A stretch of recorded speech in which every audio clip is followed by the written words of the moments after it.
mapanlinlang ang kapangyarihan ng Kotodama. Nandito na kami! Makikilala niyo na ang pangkat ng Uruha Oto! Nandito! Dala-dala ko na!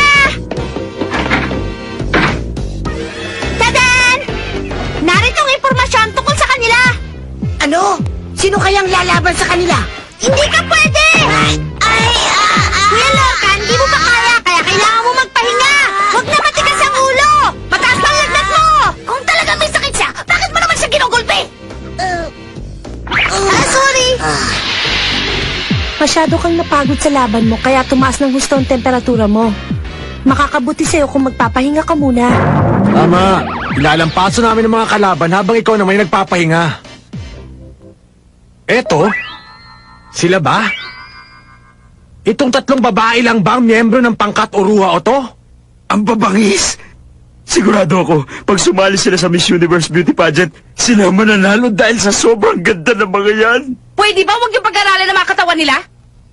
Madali lang yan. Wala tayong magiging problema kapag nakaharap na natin ang mga babaeng yan. Mabuti pa lumabas tayo. Lumabas tayo at mag-party. Ito talaga si Aero. Nagbibiro lang ako eh. Seryosohin niyo ang kalaban. Wala pa silang ipinapatalo mula sa kanilang una at ikalawang laban. Mas malakas pa sila kaysa sa mga taong mukhang malakas lang. Teka nga. Tungkol dun sa sinabi mong kaninang mukhang malakas lang. Sino ba dila na tinutukoy mo? Kailangan pa bang sabihin yun? Wala namang kukontra sa akin eh. Nalilita ka yata sa akin eh. Nagsasabi lang ako ng totoo. Tabla ang naging hatol sa unang laban mo. At dahil nahuli ka ng dating, hindi ka na nakalaban sa ikalawa. Totoo naman na hindi ka pananalo, hindi ba? Tama si Lola! Kondo naman. Tama na! Hindi niyo ba alam? Wala lang ako sa kondisyon! Maski naman si Ultimate Warrior, natatalo din ah! At saka si Joe DiMaggio, nai-strike out din kumisan! Sinisigurado ko sa inyo, mananalo na ako! Duda ako dyan. Si Naomi, dating miyembro ng Uruha Jushinshu, kaya sigurado magaling siya. Sina Aki at Migi naman, ikilala bilang mga malalakas na mandirigma. Ay! Huwag akong hanapin mo! Pumili ka na lang ng kauri mo! Alam nyo, hindi nyo pa kasi nakikita ang tunay na kapangyarihan ko. Kaya ngayon, hindi ko pa rin kayo tagahanga. Sa susunod na laban, hahanga na kayo sa akin ng gusto at magpapapirma pa ng autograph.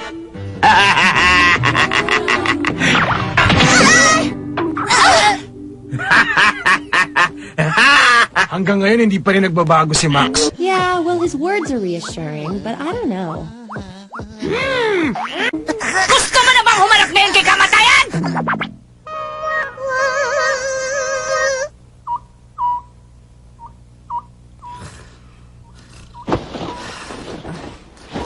Aray!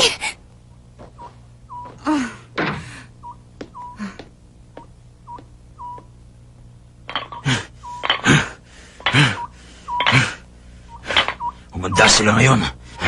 Dahil miyembro pa rin ako ng pangkat ng Hokage.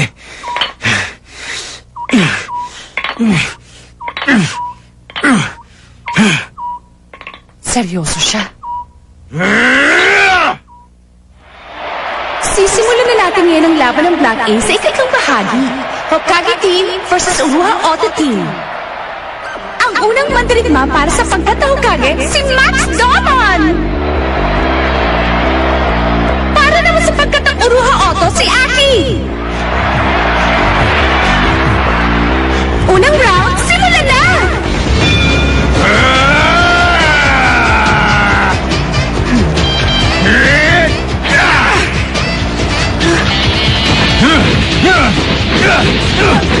Wow! Kahanga-hanga mga kaibigan! Sunod-sunod ang ginagawang pagsugod at pagsuksok ni Max sa kanyang kalaban! Napapaatras na nilang gusto si Aki! Okay ah, mukhang iba ang dating ni Max ngayon. Sigurado ako na nasaktan mo siya ng gusto sa sinabi mo sa kanya kahapon. Mula sa araw na ito, maaasahan na natin si Max.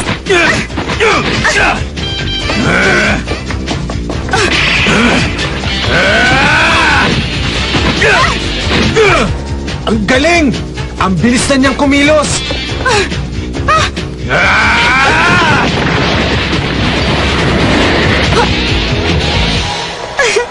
Masyado ka namang mainit. Maiksing panahon pa lamang tayo nagkakakilala. Hindi ba pwedeng maglaro muna tayo? Kasi medyo mahihain talaga ako sa unang pagkikita. Kaya lang, baka naman hindi ako ang babaeng magugustuhan mo. Sorry ka na lang, darling. Wala na akong panahon para dyan. Maganda ka nga. Pero walang paglalagyan ng kagandahan mong yan para sa akin. Kaya umanda ka! Kalimutan mong lahat yan at itong panoorin mo.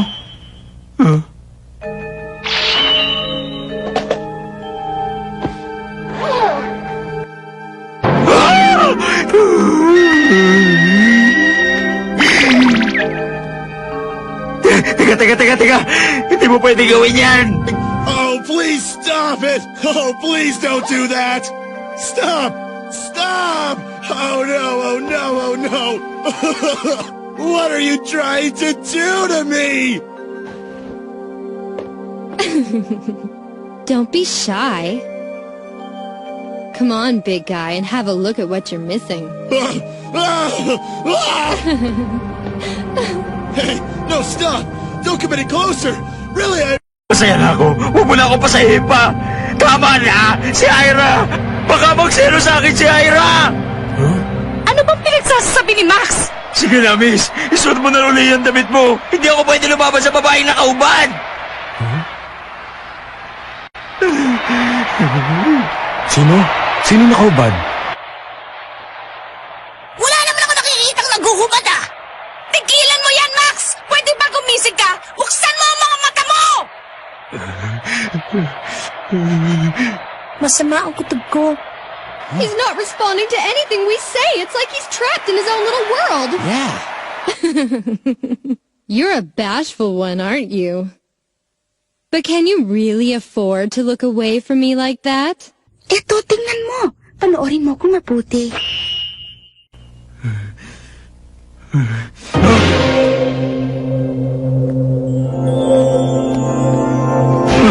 Ano yan?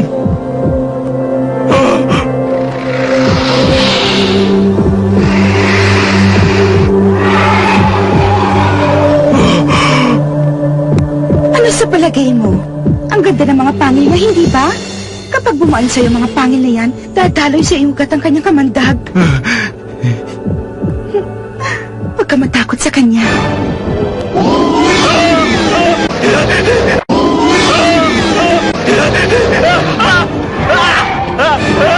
Tumatakbo si Max! Ano bang nangyayari sa kanya? Parang meron siyang iniiwasan sa gitna ng arena!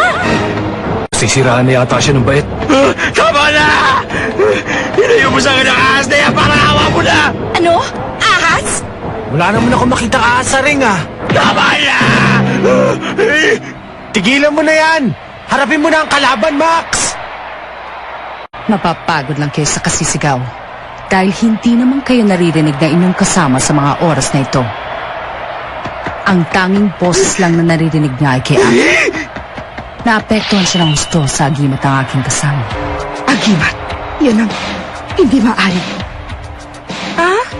Hawak niyang mahiwagang kotodama. Kotodama? Yan ang nagbibigay buhay sa bawat pagnanasa at kinakatakutan nating lahat. Tama ka. Maaaring wala tayong nakikita, pero sa kanyang paningin, nakikita niya at nararamdaman ang bawat salitang sinasabi sa kanyang laki. Ibig sabihin siya lang ang nakakakita sa ahas? Tigilan mo ako! Mukhang siya ang pinakamahina sa kanilang lahat. Ang dali niyang nahulog sa kapangyarihan ni Aki. Siguro ang akala niya si Aki ay talagang nag-aalaga ng ahas. Kakaibang mahiwagang sandata. Kung ganon, paano siya makakatakas dyan? Dapat may isip niya na hindi pwede magkaroon ng ahas sa ring. Imposible yon. Hinding-hindi niya matatakasan ang sumpang dala ng Kotodama.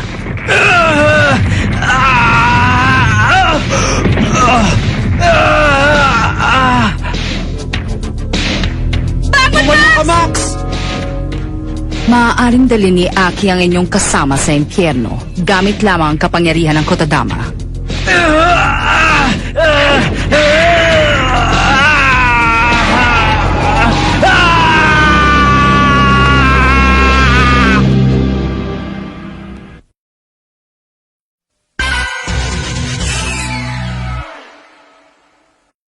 Tama na!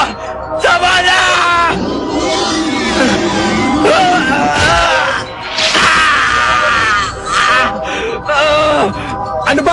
Nahihirapan na siya! Pero hindi pa rin natin alam kung anong problema niya.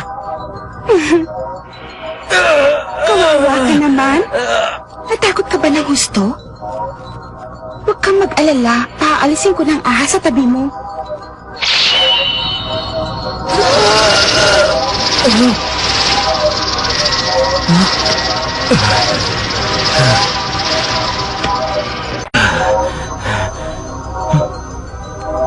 Nakadamit ka na pala. Kanina pa. Sumasakit na ba? Malalim ang sugat na iniwan sa'yo ng ahas. Hindi mapigilan ang mabilis na pag-agos ng dugo. Aray! Bakit biglang sumakit na magsalita siya? Baka naman dahil sa sobrang takot kaya hindi ko naramdaman agad. At ngayon, unti-unti nang gumagapang ang lason sa iyong buong katawan. Tama siya. Wala na akong maramdaman sa aking mga braso. Ilang sandali na lang at paralisado ng buong katawan mo. Pinagpapawisan ka na. Dahil ba sa akin? O sige Max, palalamigin muna natin ha? Pauulanin ko na lang ng yelo.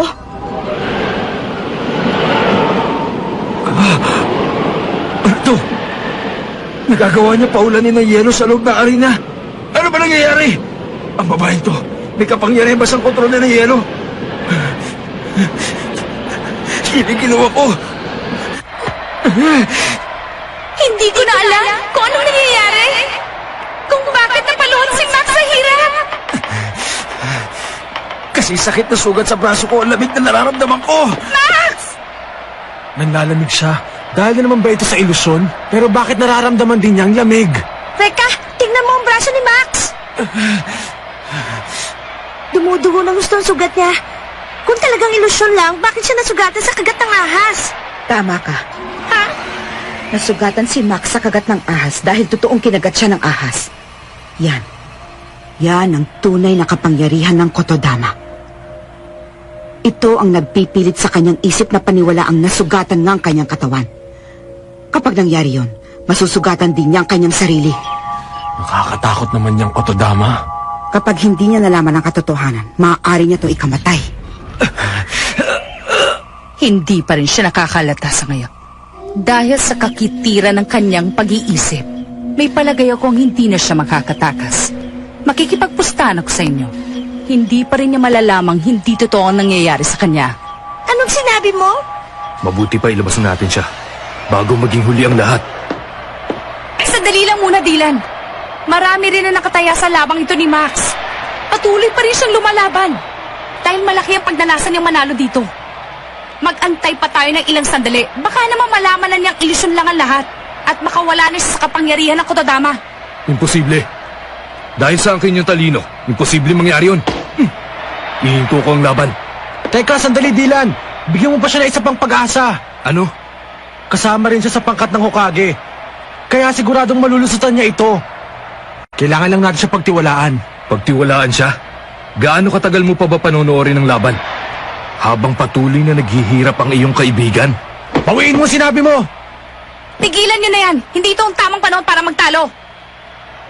Isipin niyo na lang si Max. Nilalabanan pa rin niya ang ilusyon.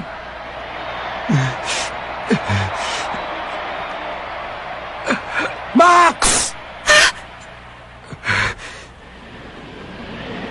Nakakaya naman ako. Hindi ko na maramdaman ang buong kong katawan. Hanggang dito na lang ba ang buhay ko? Wala man lang ako kahit na isang paralo. Si Narika, Dylan, maski si Irene, pagtatawanan ako. Nakakaya talaga. Max, tingnan mo itong isang bulaklak. Ito ang gagawin kong tanda para sa iyong libingan. Maya-maya lamang ay mawawala ng sakit. Bumalik na naman ang sakit. Akala ko pa naman manhid ang katawan ko sa ginaw. Kasi sabi pa lang niya na. Huh? Sandali lang. Sa tuwing magsasalita ang matronong to, bigla na lang umiilaw ang bolang nasa gitna ng kanyang leeg. Mamaya lang ay bubuti ng iyong pakiramdam.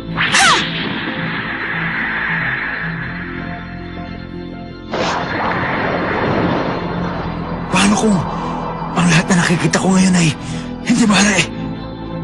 Pero kung tama ang hula ko...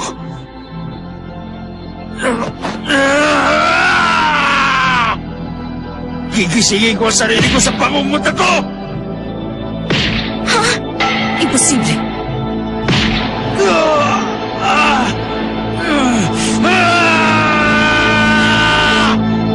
Tapos ka na! Anong... Ang galing ni Max! Ayos na! Nagising na siya sa masamang panaginip! Nabuko ko na ang ginagawa mo sa akin, Aki. Paano mo nahulaan na? Nang sabihin mo mawawala ng sakit ng katawan ko, nawala nga. At nang sabihin mong sumakit, sumakit nga. Lahat ng sabihin mo, sinusunod ng katawan ko, kaya nagduda na agad ako. Ngayong natalo ko na ang iyong sandata, ikaw naman ang tatalunin ko. Manda ka ngayon! Hindi ako makakapayag! Kapag dinagdagan ko ang kapangyarihan ng aking kotodama, hindi mo na matatakasan pang ilusyon, kahit alam mong hindi totoo ang mga nangyayari.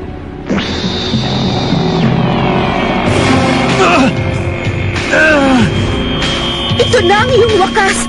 Humanda ka na dahil susunugin ka ng buhay ng apoy mula sa impyerno! Ano sinabi mo?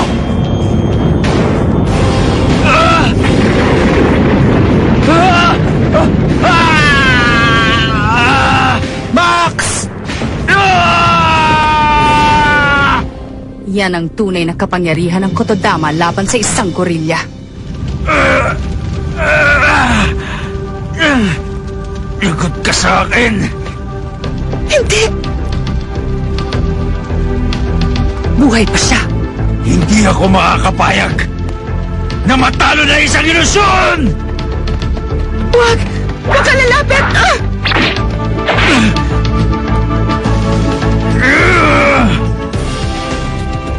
Hindi ako nasaktan. Hindi mo na ako masasaktan. Hindi totoo ang lahat ng ito!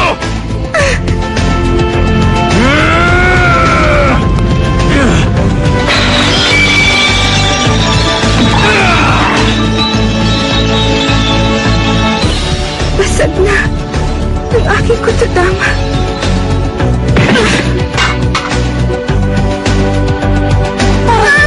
Aki! Max! Nanalo si Max! Kahanga-hanga. Hindi ko akalain makakaligtas pa si Max sa kamay ng kotodama. Hoy, Miss Official! Ano yon? Ngayon na, hindi ba? Oo nga pala! At ngayon, dahil sa kawalan ng malay ni Aki, ang nanalo sa round na ito ay walang iba kundi si Max Damon!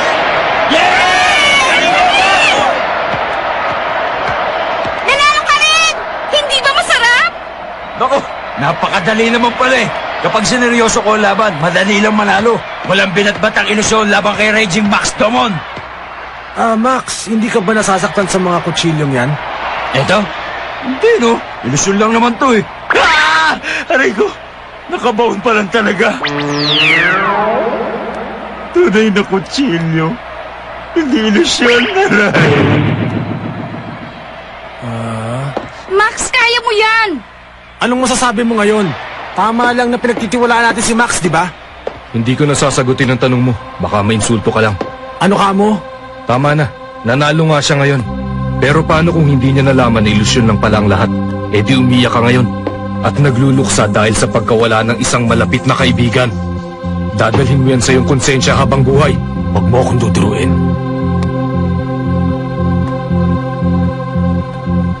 Patawarin mo ko, Ate Naomi. Kasi... Huwag kang magsalita ng ganyan. Ang mabuti pa. Magpahinga ka na lang. Kawawa naman ang baby ko. Nikki. Pa? Dudurugin natin ang buong pangkat ng Hokage. Apa? Tatalunin natin sila. Sa pinakamabisang paraan.